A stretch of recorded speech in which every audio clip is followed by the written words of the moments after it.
Hello दोस्तों, नमस्कार। मैं कमलेश कुमार आप सभी का बहुत बहुत स्वागत करता हूं अपने यूट्यूब चैनल केआरसी जहां सिलेक्शन एग्जाम। तो अभी बिहार शिक्षक भर्ती के लिए जो है रिवीजन क्लास चल रहा है। तो अभी आधुनिक भारत का जो इतिहास चल रहा था उसका आज पांचवा सेशन है। इससे पहले जो है 4 सेशन हो चुके हैं, जिसमें जो है 362 क्वेश्चन का जो है हो चुका है। और उसके पहले एक क्लास जो था वो प्रीवियस ईयर पूछे गए प्रश्नों का संकलन था। तो आप लोग रिवीजन क्लास में लगातार जुड़े रहिए और लगातार अभी रिवीजन करने का वक्त है, क्योंकि अब टाइम नहीं है कि आप कुछ एक्स्ट्रा पढ़े। तो जितना हो सके रिवीजन कीजिए, मेरे वीडियो देखिए, दूसरे के भी वीडियो देखिए। ये मैं नहीं कहता हूँ कि मेरा ही वीडियो देखिए। और लगातार जो है लुसेंट का प्रैक्टिस जो है उसको करते रहिए। लुसेंट बहुत ही अहम है सभी एग्जाम्स के लिए, अगर आप बारीकी से पढ़ते हैं तो चलिए आज हम लोग फिर शुरू करते हैं 368 नंबर क्वेश्चन से आज का पांचवा सेशन। तो आज का पहला क्वेश्चन है, किस भारतीय ने विदेश में पहली गणतंत्रात्मक सरकार की स्थापना की थी? तो इसका आंसर हो जाएगा महेंद्र प्रताप। ऑप्शन ए बिल्कुल सही है। अगला क्वेश्चन है, प्रथम महायुद्ध के दौरान कहां पर भारत की एक अंतिम सरकार बनी थी जिसके प्रेसिडेंट राजा महेंद्र प्रताप थे? तो इसका आंसर हो जाएगा अफगानिस्तान। ऑप्शन ए बिल्कुल सही होगा, अफगानिस्तान। आगे बढ़ते हैं, कामागाटा मारू क्या था? ठीक है, कामागाटा मारू जो था ये कनाडा की यात्रा पर निकला एक जलपोत था, मतलब जहाज था। ठीक है, कनाडा की यात्रा पर निकला एक जहाज था। अगला पॉइंट है, निम्नलिखित में से कौन कामागाटा मारू घटना से संबंधित थे? तो 371 का आंसर ऑप्शन बी हो जाएगा, बाबा गुरुदत्त सिंह। गुरुदत्त लिखा हुआ है, गुरुदत्त होना चाहिए। ठीक है, नेक्स्ट है, लंदन इंडिया हाउस की स्थापना किसने की थी? तो इसका आंसर हो जाएगा ऑप्शन ए, श्यामजी कृष्ण वर्मा। ठीक है, 1905 में इन्होंने लंदन में किया था इंडिया हाउस की स्थापना। अगला पॉइंट है, गदर पार्टी का मुख्यालय जो था वो कहाँ था? तो गदर पार्टी का मुख्यालय जो था वो सैन फ्रांसिस्को अमेरिका में था। संयुक्त राज्य अमेरिका में भारतीय क्रांतिकारियों द्वारा प्रकाशित किया जाने वाला गदर कितनी भाषाओं में निकाला जाता था? तो इसका आंसर ऑप्शन डी हो जाएगा, 4 भाषाओं में। ठीक है, 374 का आंसर डी होगा, 4 भाषाओं में निकाला जाता था। नेक्स्ट है, सुभाष चंद्र बोस ने स्वतंत्र भारत की सरकार का उद्घाटन कहाँ किया था? तो इसका आंसर सिंगापुर होगा। ठीक है, सुभाष चंद्र बोस ने स्वतंत्र भारत सरकार की उद्घाटन जो है वो सिंगापुर में किया था।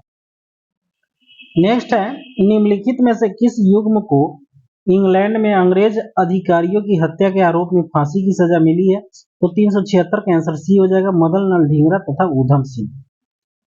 आगे बढ़ते हैं, स्वराज पार्टी के संस्थापक कौन थे? तो स्वराज पार्टी के संस्थापक जो थे वो सीआर दास एवं मोतीलाल नेहरू थे। ठीक है, चित्तरंजन दास एवं मोतीलाल नेहरू ने मिलकर जो है 1923 ईस्वी में स्वराज पार्टी की स्थापना की थी।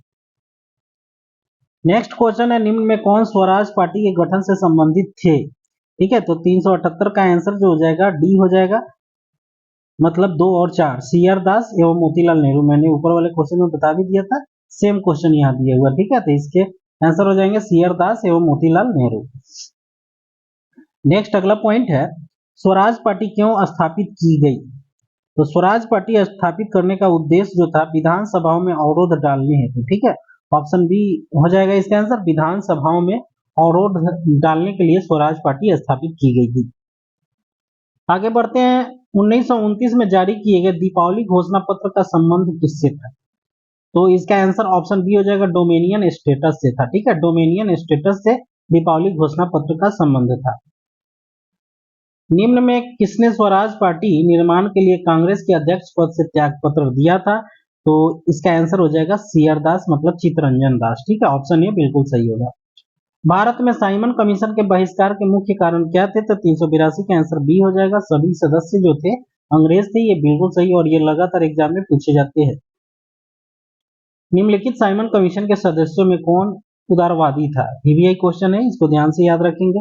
तो इसका आंसर हो जाएगा सर जॉन साइमन जो थे वो उदारवादी नेता थे। ठीक है, किसके सुझावों पर भारतीयों को साइमन कमीशन से बाहर रखा गया था? तो इसका आंसर हो जाएगा ऑप्शन डी, लॉर्ड इरविन के। ठीक है, लॉर्ड इरविन जो थे वो उस समय गवर्नर जनरल थे। अगला पॉइंट है, निम्नलिखित में से किसने सर्वप्रथम भारत के लिए औपनिवेशिक स्वराज की मांग की थी? तो इसका आंसर हो जाएगा सी, सर तेज बहादुर स्प्रू एवं जयकर। ठीक है, सर तेज बहादुर स्प्रू एवं जयकर। फरवरी 1928 में आयोजित सर्वदलीय सम्मेलन के अध्यक्ष निम्नलिखित में से कौन थे? तो 386 का आंसर बी हो जाएगा, doctor M A Ansari, option B doctor M A Ansari. Congress के 1929 के लाहौर अधिवेशन में कांग्रेस का लक्ष्य पूर्ण स्वराज किसके द्वारा घोषित किया गया? तो 387 के आंसर सी हो जाएगा, जवाहरलाल नेहरू के द्वारा। ठीक है, 387 के आंसर क्या होगा? जवाहरलाल नेहरू। आगे बढ़ते हैं, भारतीय राष्ट्रीय कांग्रेस का वह अधिवेशन जिसमें संपूर्ण स्वाधीनता की शपथ ली गई थी वह कौन सा था? संपूर्ण स्वाधीनता, ये ध्यान रखेंगे। तो इसका आंसर जो हो जाएगा 388 का ऑप्शन सी होगा। लाहौर अधिवेशन 1929 में जो है संपूर्ण स्वाधीनता की शपथ ली गई थी। पूर्ण स्वराज की वचनबद्धता के साथ भारत में प्रथम स्वतंत्रता दिवस कब मनाया गया था? तो इसका आंसर ऑप्शन ए हो जाएगा 26 जनवरी 1930 को। ठीक है, आगे बढ़ते हैं हम लोग अगले पॉइंट की तरफ। निम्नांकित में से कौन 1929 में कांग्रेस के लाहौर अधिवेशन में पारित संकल्प में शामिल नहीं था? ठीक है, नहीं था पूछा जा रहा है, तो इसका आंसर डी हो जाएगा, अस्पृश्यता उन्मूलन जो था वो नहीं था। बाद बाकी भारत की विदेश नीति की घोषणा की गई थी, पूर्ण स्वराज के लक्ष्य की घोषणा थी और सविनय अवज्ञा आंदोलन प्रारंभ करने की तैयारी भी की गई थी। अस्पृश्यता का जो उन्मूलन था ये 1929 के कांग्रेस लाहौर अधिवेशन में नहीं था। अगला पॉइंट है, स्वाधीनता आंदोलन से संबंधित निम्नलिखित कथनों में से कौन एक सही नहीं है? तो 391 का आंसर सी हो जाएगा, पूर्ण स्वराज का प्रस्ताव लखनऊ के कांग्रेस अधिवेशन में पारित हुआ था, ये जो है बिल्कुल गलत है। ठीक है, ऑप्शन सी बिल्कुल गलत है, जो कि क्वेश्चन के हिसाब से ऑप्शन सी सही है। उस विदेशी पत्रकार का नाम बताइए जिसने धर्सना सॉल्ट वर्क्स पर, ठीक है, धर्सना सॉल्ट वर्क्स पर सत्याग्रह के बारे में समाचार पत्र दिया था। तो इसका आंसर जो हो जाएगा वेब मिलर, जो गांधी जी के साथ था, ये अंग्रेज था जो हमेशा रहता था। गांधी की यात्रा से संबंधित दांडी किस जिले में स्थित है? तो इसका आंसर सी हो जाएगा, नौसारी में। ठीक है, दांडी जो है नौसारी जिले में स्थित है। ऐतिहासिक दांडी मार्च का संबंध किससे है? तो ये नमक कानून को तोड़ने से, ऑप्शन बी बिल्कुल सही हो जाएगा। आगे बढ़ते हैं, नमक सत्याग्रह के समय गांधी जी के गिरफ्तार हो जाने के बाद आंदोलन के नेता के रूप में उनका स्थान किसने लिया था? तो 395 का आंसर ये हो जाएगा, अब्बास तैयब जी ने। ठीक है, गांधी जी जब गिरफ्तार हो गए तो नमक आंदोलन के नेता के रूप में जो है अब्बास तैयब जी को आगे आना पड़ा। अंग्रेजों के विरुद्ध खान अब्दुल गफ्फार खान द्वारा प्रारंभ किए गए आंदोलनों का क्या नाम था? तो 396 का आंसर ये हो जाएगा, लाल कुर्ती या रेड शर्ट। नेक्स्ट है, निम्नलिखित में से किसने पेशावर में अप्रैल 1930 में शांतिपूर्ण प्रदर्शनकारियों पर गोली चलाने से इनकार कर दिया था? तो इसका आंसर 397 का आंसर चंद्र सिंह गढ़वाली। चंद्र सिंह गढ़वाली जो थे पेशावर में 1930 में शांतिपूर्ण प्रदर्शनकारियों पर गोली चलाने से इनकार कर दिया था। आगे बढ़ते हैं हम लोग, गांधी के दांडी मार्च के संबंध में या संदर्भ में निम्नलिखित में से कौन सा कथन असत्य पूछा जा रहा है? तो 398 का आंसर सी हो जाएगा, समुद्र के किनारे पहुंचकर गांधी ने नमक बनाया था, ये बिल्कुल गलत है। ठीक है, महात्मा गांधी धर्सना नामक गोदाम पर कांग्रेस कार्यकर्ताओं के धावे के समय कहाँ थे? तो इसका आंसर ये हो जाएगा, यरवदा जेल में थे। ठीक है, यरवदा जेल। थोड़ा सा दिख नहीं रहा है उसके लिए सॉरी, मैं पढ़ दे रहा हूँ, आप लोग ध्यान से याद रखें। शक्ति के विरुद्ध अधिकार की इस लड़ाई में मैं विश्व की सहानुभूति चाहता हूँ, यह कथन किससे संबंधित है?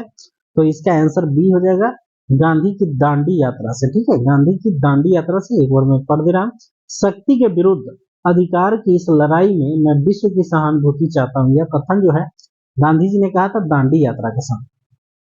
नेक्स्ट है, महात्मा गांधी ने दांडी यात्रा की किस आदर्श वाक्य के साथ आरंभ किया था? तो ये हो जाएगा, अंत तक लड़ो। ठीक है, ऑप्शन डी हो जाएगा, अंत तक लड़ो। दिखाई नहीं दे रहा है इसके लिए सॉरी, 2-3 क्वेश्चन में गड़बड़ी हो गया है।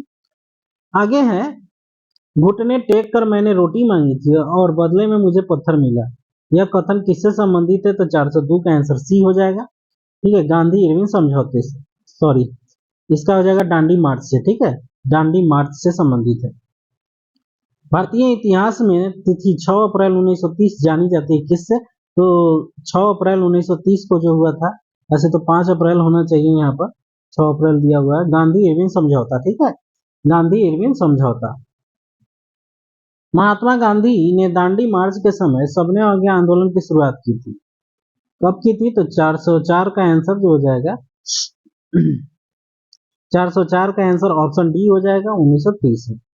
नेक्स्ट है, महात्मा गांधी ने दांडी मार्च के साथ सविनय अवज्ञा आंदोलन की शुरुआत की थी। 1930 में यह हो गया। वानर सेना और मंजरी सेना किससे संबंधित है? वानर सेना और मंजरी सेना का संबंध किससे है? तो 405 का आंसर जो हो जाएगा वो सविनय अवज्ञा आंदोलन से होगा। ठीक है, सविनय अवज्ञा आंदोलन VVI क्वेश्चन है, इसको ध्यान रखेंगे। बहुत लोग भारत छोड़ो आंदोलन मार देते हैं, जो कि बिल्कुल गलत होगा। वानर सेना और मंजरी सेना का संबंध सविनय अवज्ञा आंदोलन से। प्रसिद्ध दांडी मार्च कब शुरू हुआ था? तो ये शुरू हुआ था 12 मार्च 1930 को। ऑप्शन सी बिल्कुल सही होगा। नेक्स्ट है, गांधी इरविन समझौता किस वर्ष हुआ था? तो ये 1931 में हुआ ना था। ऑप्शन सी बिल्कुल सही होगा। निम्नलिखित व्यक्तियों में से किसने इरविन तथा गांधी को द महात्मा कहा था? ठीक है, तो 408 का आंसर बी हो जाएगा। सरोजिनी नायडू ने कहा था द महात्मा। निम्नलिखित में से किसने गांधी इरविन समझौते का प्रारूप तैयार किया था? तो गांधी इरविन समझौते का प्रारूप जो है हर्बर्ट इमर्सन ने जो है तैयार किया था। Herbert immersion. नेक्स्ट है, निम्नलिखित में से किस गोलमेज सम्मेलन में भारतीय राष्ट्रीय कांग्रेस के प्रतिनिधि ने प्रथम बार भाग लिया था? तो 410 का आंसर बी हो जाएगा, द्वितीय गोलमेज सम्मेलन में। ठीक है, द्वितीय गोलमेज सम्मेलन। महात्मा गांधी जब द्वितीय गोलमेज सभा में भाग लेने लंदन गए थे तो ठहरे थे कहां पर? तो इसका आंसर बी हो जाएगा, किंग्सले हॉल में। ठीक है, किंग्सले हॉल में। नेक्स्ट है 412, निम्नलिखित में से किसने भारतीय राष्ट्रीय कांग्रेस के कराची अधिवेशन को महात्मा गांधी की लोकप्रियता और सम्मान की प्रकाष्ठा माना है? तो 412 का आंसर जो हो जाएगा वो हो जाएगा ऑप्शन ए, SC बोस। ठीक है, SC बोस ने माना था। निम्नलिखित में से किस भारतीय राष्ट्रीय कांग्रेस के किस अधिवेशन में महात्मा गांधी ने गांधी मर सकते परंतु गांधीवाद सदैव बना रहेगा ये कथन कब बोले थे? तो ये बोले थे कराची अधिवेशन 1931 में। अगला पॉइंट है, निम्नलिखित में से किसने गांधी इरविन समझौते में महात्मा गांधी के लाभ को संतावना पुरस्कार कहा था? ठीक है, तो संतावना पुरस्कार जो बोला था एलन कैंपबेल जॉनसन ने बोला था। Elon Campbell Johnson. लंदन में संपन्न हुए गोलमेज सम्मेलन में भारतीय ईसाइयों का प्रतिनिधित्व किसने किया था? तो भारतीय ईसाइयों का प्रतिनिधित्व जो किया था वो केटी पॉल ने किया था। बिल्कुल सही होगा, ऑप्शन डी। नेक्स्ट आगे बढ़ते हैं। बर्किंघम पैलेस में 1931 में महात्मा गांधी और जॉर्ज पंचम के बीच मुलाकात के संदर्भ में निम्नलिखित में से कौन सा कथन असत्य है? ठीक, तो 416 का आंसर जो होगा ऑप्शन बी बिल्कुल गलत है। 15 नवंबर 1921 को गांधी ने सम्राट से मुलाकात की, ये गलत। बाद बाकी जो है, बकिंगम पैलेस में सर सैमुअल हॉरे ने गांधी का परिचय सम्राट से करवाया, ये बिल्कुल सही है। दूसरा, सम्राट ने पूछा गांधी महोदय अपने मेरे पुत्र की भारत यात्रा का बहिष्कार क्यों किया, ये भी सही है। और गांधी ने उत्तर दिया मैंने उनका बहिष्कार आपके पुत्र में नहीं किया बल्कि ब्रिटिश ताज के प्रतिनिधि के रूप में किया था। ठीक है, ये तो ए, सी और डी सही है, बाद बाकी बी ऑप्शन बिल्कुल गलत है। निम्नलिखित में से किसने सांप्रदायिक अधिनिर्णय घोषित किया? तो इसका आंसर हो जाएगा ऑप्शन ए, रैमजे मैकडोनाल्ड। 1932 के पूना समझौते के साथ किसका सीधा संबंध था? तो 418 का आंसर डी हो जाएगा, भारतीय दलित वर्ग का। पूना समझौते के साथ सीधा संबंध भारतीय दलित वर्ग का था, ये 1932 में हुआ।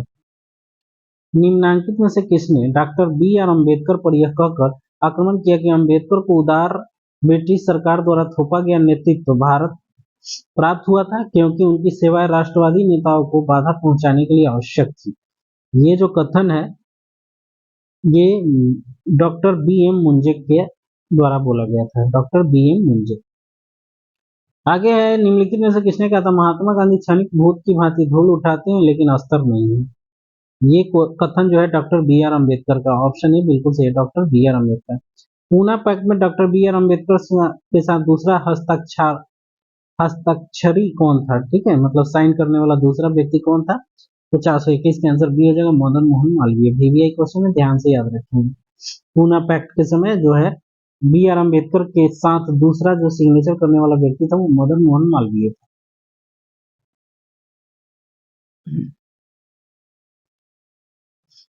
वर्ष 1934 में पटना में अखिल भारतीय कांग्रेस समाजवादी पार्टी संयोजक कौन था? तो 422 का आंसर ऑप्शन सी हो जाएगा, जयप्रकाश नारायण। ठीक है, जयप्रकाश नारायण। भारत तथा विश्व की समस्याओं के हल की एकमात्र कुंजी समाजवाद में निहित है, यह प्रसिद्ध युक्ति जो है किसकी है? तो ये युक्ति जवाहरलाल नेहरू की है। ऑप्शन सी बिल्कुल सही है, जवाहरलाल नेहरू की। निम्नलिखित में से किसे भारत में समाजवाद का उच्चतम पुजारी कहा गया है? समाजवाद का उच्चतम पुजारी जो है किसे कहा गया है? तो ये जवाहरलाल नेहरू थे। 1937 में प्रांतों में मंत्रिमंडल के निर्माण के उपरांत कांग्रेस का शासन कितने महीने चला था? तो ये जो चला था 28 महीने चला था, ठीक है, 28 महीने, ऑप्शन ये सही होगा। वह प्रांत जहां 1937 के आम चुनाव के बाद भारतीय राष्ट्रीय कांग्रेस ने अपनी सरकार नहीं बनाई थी, ठीक है, तो 426 का आंसर ए हो जाएगा, बंगाल में नहीं बनाई थी। वह कौन सा प्रांत था जहां 1937 के आम चुनाव में भारतीय राष्ट्रीय कांग्रेस को पूर्ण बहुमत नहीं प्राप्त हुआ था? तो 427 का आंसर बी हो जाएगा, असम में नहीं। प्रशासन में प्रांतीय स्वायत्तता निम्न में से किस अधिनियम के अंतर्गत मिली? तो 428 का आंसर डी हो जाएगा, 1935। सुभाष चंद्र बोस के राजनीतिक गुरु कौन थे? तो 429 का आंसर बी हो जाएगा, सी आर दास थे। सुभाष चंद्र बोस के त्याग पत्र देने के बाद किसे भारतीय राष्ट्रीय कांग्रेस का अध्यक्ष चुना गया था?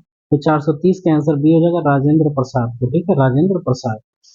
मैं नहीं समझता कि कोई ब्रिटिश राज के प्रति वफादार रहते हुए भी भारत की सेवा ईमानदारी से हृदय और आत्मा के साथ कर सकते हैं। यह कथन अप्रैल 1921 में किसके द्वारा कहा गया था? तो 431 का आंसर डी होगा, सुभाष चंद्र बोस के द्वारा। निम्नलिखित देशी राज्यों में से कौन यथावत समझौते का पक्षधर था? 432 का आंसर ए हो जाएगा, हैदराबाद। निम्नलिखित में से किस अधिवेशन में कांग्रेस ने पहली बार भारतीय रियासत के प्रति अपनी नीति घोषित की थी? तो 433 का आंसर ए हो जाएगा, नागपुर अधिवेशन, ठीक है, नागपुर अधिवेशन। नेक्स्ट है, निम्नलिखित में से किसे भारत के देशी राज्यों के संबंध में अहस्तक्षेप नीति के लिए रेखांकित किया जाता है? तो अहस्तक्षेप की नीति जो है सर जॉन शोर ने बनाई थी, ऑप्शन ए बिल्कुल सही होगा, ठीक है, 434 का ए। 8 अगस्त 1940 को डोमिनियन स्टेट का वादा करते हुए अगस्त प्रस्ताव किसने किया था? अगस्त प्रस्ताव 8 अगस्त 1940, तो ये किया था। 435 का आंसर बी हो जाएगा, लिनलिथगो ने, ठीक है, 1940 में लिनलिथगो था। पाकिस्तान की मांग मुस्लिम लीग के द्वारा किस वर्ष की गई थी? वीवीआई क्वेश्चन है, तो ये तो आप लोगों को पता होगा, 1940 में, ठीक है, ऑप्शन बी। व्यक्तिगत सत्याग्रह में विनोबा भावे को प्रथम सत्याग्रही चुना गया था, दूसरे कौन थे? तो दूसरे जो थे वो पंडित जवाहरलाल नेहरू थे, ठीक है, पंडित जवाहरलाल नेहरू। नेक्स्ट है, द्वितीय विश्व युद्ध के बाद 1946 में निम्न में से कौन भारत आया था? 1946 में जो है कैबिनेट मिशन भारत आया था, ठीक है, ऑप्शन बी बिल्कुल सही होगा। आगे बढ़ते हैं हम लोग। करो या मरो का नारा निम्नलिखित में से किस आंदोलन में दिया गया था? तो 39 का आंसर जो हो जाएगा इसका सी हो जाएगा, भारत छोड़ो आंदोलन के समय। निम्नलिखित में से दो स्थानों पर भारत छोड़ो आंदोलन अधिक प्रभावी हुआ था, कहाँ कहाँ हुआ था? तो ये जो हुआ था मिदनापुर एवं बलिया में, ठीक है, ऑप्शन सी बिल्कुल सही हो जाएगा, ऑप्शन सी 1 और 2 दोनों सही होगा, मिदनापुर और बलिया में। किसने क्रिप्स प्रस्ताव को एक डूबते हुए बैंक का उत्तर तिथीय चेक कहा था? तो ये महात्मा गांधी ने कहा था, ठीक है, महात्मा गांधी, ऑप्शन सी। 14 जुलाई 1942 को कांग्रेस कार्य समिति द्वारा भारत छोड़ो आंदोलन का प्रस्ताव कहाँ पारित किया गया था? तो इसका आंसर ऑप्शन बी हो जाएगा, वर्धा में, ठीक है, वर्धा में। भारत छोड़ो आंदोलन के समय कौन युवा महिला नेत्री अवज्ञा प्रतिरोध का प्रतीक थी? तो इसका आंसर ऑप्शन डी हो जाएगा, अरुणा आसफ अली।